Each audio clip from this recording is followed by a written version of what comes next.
Well, Chris will be grateful. I know. I'm glad it's Chris and not me. I've got my own set of tapes. I've got a log tomorrow at City College series. Right. Both of the Berrigan's children go to City College now. Oh, really? Mm-hmm. They're older children. Going back to the 1960s, it may be hard for a lot of young people today, young black people today, to remember that there was a time when you had to say something like, you've got to be proud to be black. They don't know what it's like to grow up and have themselves referred to as Negroes in the newspaper, and they're coming out of a different era. Can you help us understand what it was like, why it was important in those days to foster expressions like black pride, black power?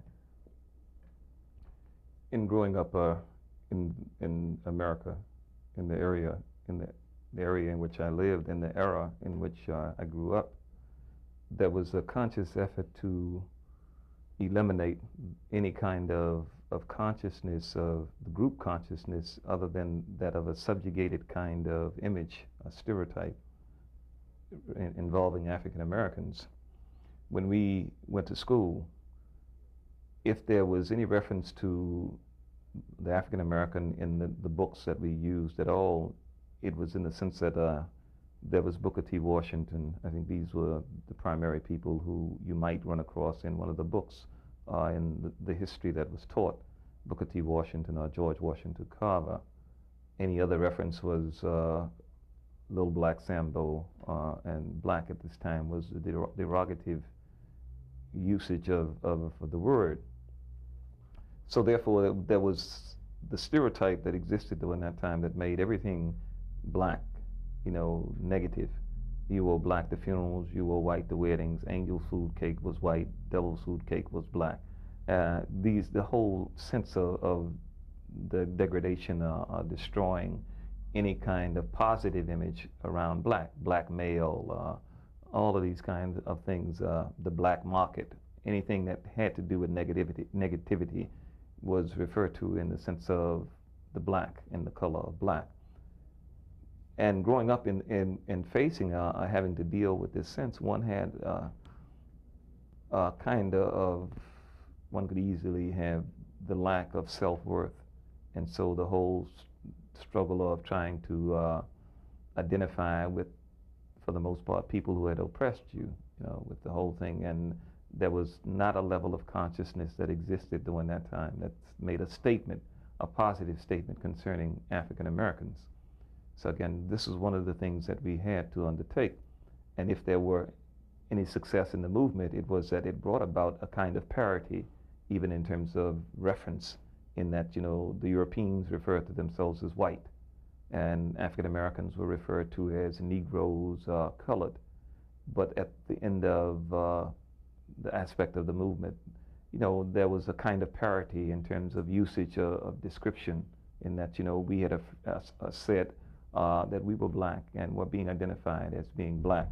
Again, the lack of parity existed again in the sense that if Europeans were referred to as white, then the Spanish word for white is blanco. And they tell you that in terms of the Spanish word for black was negro. And so this was supposed to be some justification of being referred to as Negro, but there was a disparity in terms of the whole usage of the word.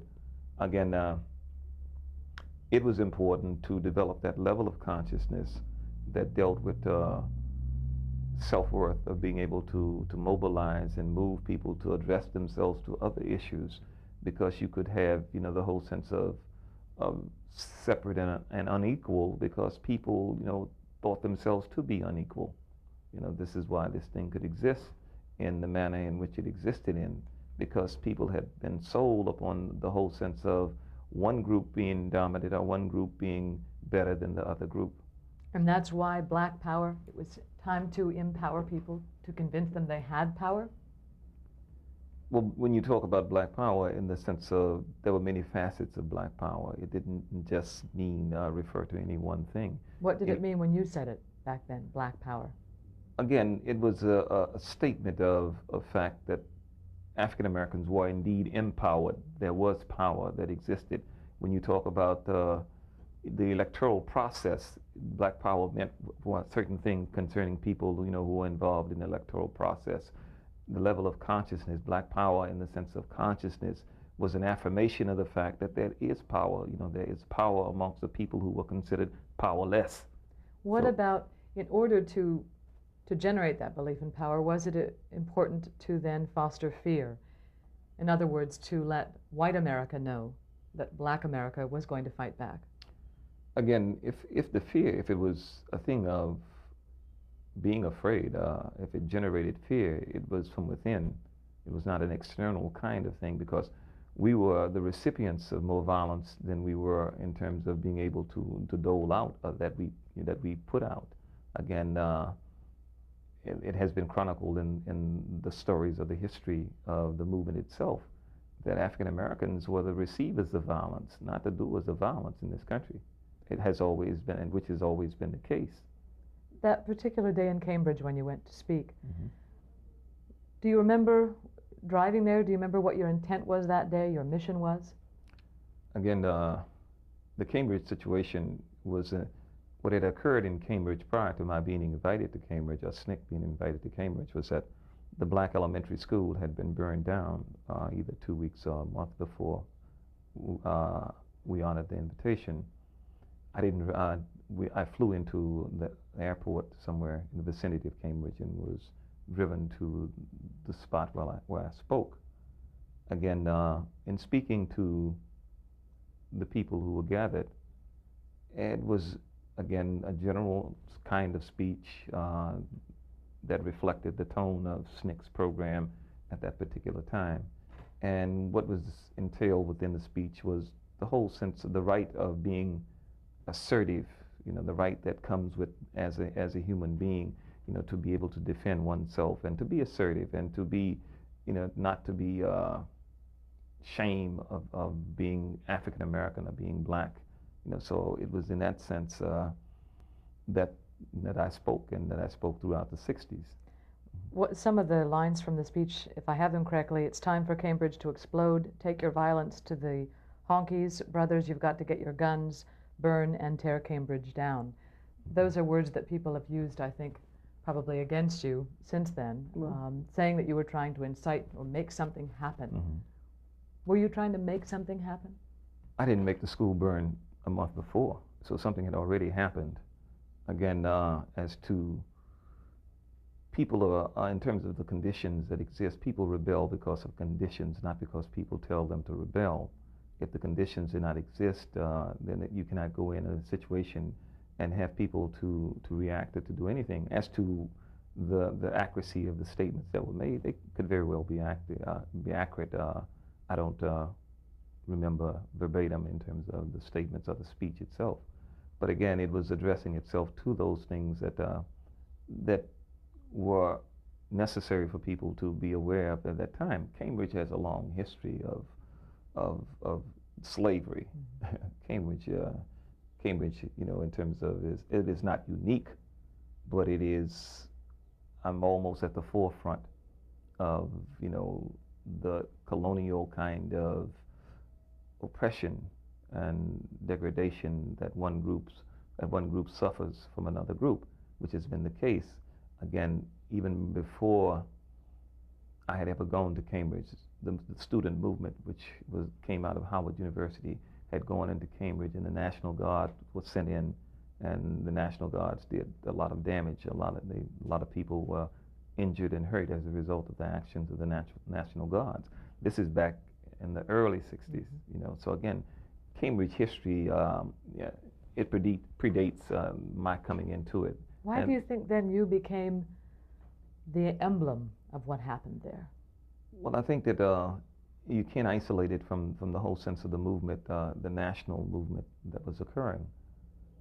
They would like to have had a kind of image to blame everything upon, you know, again, and Cambridge, I think that you had the Agnew factor and many other kind of political things. It was district attorney over there, I think his name was Yates, whatever, who was a rabid racist you know, in the sense that he wanted to maintain, much like Bull Connors, you know, and the people who were prominent down south. He wanted to maintain the status quo. He wanted to maintain Cambridge and the image of Cambridge as to being what it was. So therefore, to project the whole sense of the outside influence, outside agitation, as was a common kind of inference at that time, that these people would not rebel, these people would not do this unless they were under the influence of someone from the outside. That whole kind of symbolism that America always seeks to explain its deficiencies. You were shot that day, weren't you? Yes, Do you remember being frightened for your life? Well, anytime somebody's shooting at you, I'm sure that there's some fear. I mean, I didn't stand up and become a target, so I guess it might, whether it reflected you know, good sense of fear, you know, whatever it was being reflected. You know, I tried to conceal myself as best as possible. But, you know, the irony of the shooting was that it was the black police who did the shooting, you know, and again, without provocation, because nothing had occurred after the speech. And it was a thing of, there was a young lady who had asked to be escorted home. And so in the process of walking her home, some other people, the crowd was following behind us, but at a considerable distance behind us. And it wasn't the whole crowd, but some people. And in walking, myself and another fellow and the young lady, you know, we were ambushed. You know, Why do you think they would do this? They were probably acting upon instructions. They were probably instructed to do that, because I'm sure that they would not have done it, because at that time the police force was segregated, as it was again in many different places. So it was a situation where they thought, I guess it was like Wilson Goode in Philadelphia. He thought he would gain a kind of a positive image, you know, with the people who they were employed by, if he were to show that you know, he could be as hard upon African Americans as, you know, the European could be. What if you met that policeman today, given your new view of life? Could you forgive him? I've forgotten him. But if you saw him, if I said this was the man? It wouldn't make any difference, you know, it wouldn't make any difference, because, you know, it wouldn't make any difference. No. What was the decision to not stay in Maryland for the trial, to leave this state? What do you mean? To not appear for your trials. Why did you decide to leave and to go into hiding? First of all, I've never been incarcerated in Maryland until I was brought down to Manica. You know, for this was years later.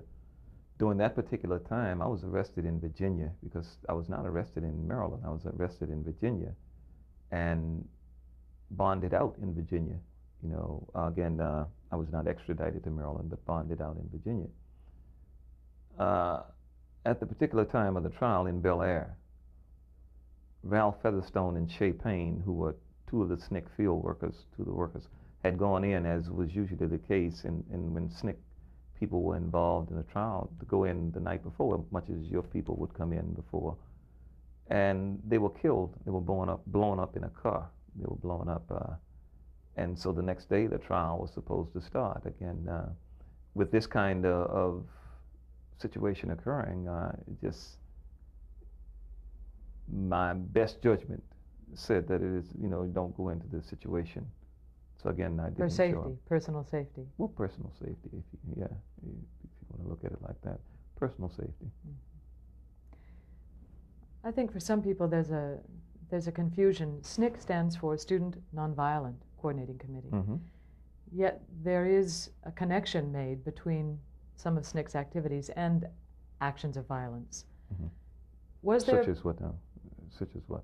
Well, such as whatever happened after your speech in Cambridge, people connect with SNCC just because of the way the events took place. Did you, if I would have talked to you in 1967, did you believe in nonviolence then? And did you believe it was the way to make change in this country? In 1967, again, SNCC's policy was as nonviolent. I was the chairman of SNCC, so what I articulated during that time was a policy of nonviolence. Again, but that does not mean non-protection or non-defense. Again, and I think that people have to be clear in terms of that. maybe some elements of the movement had accepted that as their policy. Nonviolence, by definition, for them may have been, you know, a lack of defense, a lack of retaliation. In the 60s, when I became chairman, that was not necessarily the case. We were not articulating non-defense. We were saying that we had a right to defend ourselves, and that people had a right to defend themselves. It's a human right. But as a tactic, when, you know, nonviolence, it did what it was supposed to do. So you would have said to someone, it is important to arm yourself to protect yourself. Yeah, oh yeah. You know, on many occasions I said that.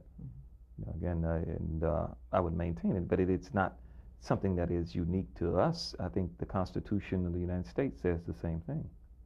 That, you know, the right to bear arms, the Second Amendment gives people the right to bear arms, which means that you have a right to defend yourself. Do you believe that today as part of your religion? What is your belief now? As to self-defense? Oh yeah. Yeah, Allah says in the Quran, He says that if He did not, you know, use people to check one group against another, then the mosque and the synagogues and the churches in which Allah is remembered would be overrun. Again, He says tyranny and oppression is worse than slaughter. Fight them wherever you may find them. So again, that whole sense of being able to defend oneself is very important. Where did this phrase "burn, baby, burn" come from? Do you remember when that was? I'm trying to figure that out myself, you know. I'm trying to figure out where it came from. I know it's been attributed to me, but as to being the author of that particular phrase, I think it came out of Watts. I think that, you know, if I'm not incorrect, Watts was in '65, I think. And you spoke there? No. I wasn't chairman of ℌ𝔞𝔫𝔦𝔣 until '67. And I remember reading in some of the journals that might have been one of the phrases that one of the people who participated in the rebellion in Watts had been overheard to say. But as to myself, you know, I know many people say that, you know, but I don't recall, you know, having said that, you know. History. It was appropriate, but, you know. It was appropriate? Yeah, it was appropriate, but I would say that if America does not come around, then America should be burned down. Yeah, I said that. You said that? Yeah. Would you say that today? But if America does not come around, then America should be burned down. America is on its way down anyway. So it's not necessary in terms of that sense of what was being expounded at that time. It's not necessary. America is in a state of decline now. So you don't need to actively participate, you can just watch it happen? Well, you can sort of move out of the way and let it fall. Are you out of the way here in Atlanta? Well, again, Islam is a means by which, you know, there is something that is growing when something else is declining. So the whole sense of developing oneself for something else that has replaced an old order, you know, is the necessary job that is at hand now. That's why you've created this community here, or the community has created itself? No, Allah has given instructions as to how those people who would submit to Allah should live. We live in accordance to that, you know, so we have not created anything. Creation is an attribute of the Creator, of Allah. So therefore, He has given guidance as to how those people who would be successful should live. So in Islam, it is called Islam. And on the basis of practicing Islam, we are able to do things that are, well, you know, that are positive and that are beneficial in the sense of development, self-development, as well as the development of the community. The people who share your belief with you, you live in a particular neighborhood together. You live close to each other so that you can worship together. You share a store, you share a life, many aspects of a life. In that sense, have you not become your own community? No, well, Islam, and when the whole sense of what Allah has said in the Quran, that surely this brotherhood of yours is but a single brotherhood. In Islam, Islam is the fastest growing religion in the world. There is a statistic that has been released recently that says within the next 10 years, Islam will be the second largest religion in this country. So again, it is in this sense that, you know, we are a part of the majority, not the minority. You know, on the worldwide basis, we are a part of the majority. We are, in fact, a part of a growing community. And again, as to what you see reflected here is something that's going on throughout all of America and throughout the world. Pause now to switch tapes. That's very interesting.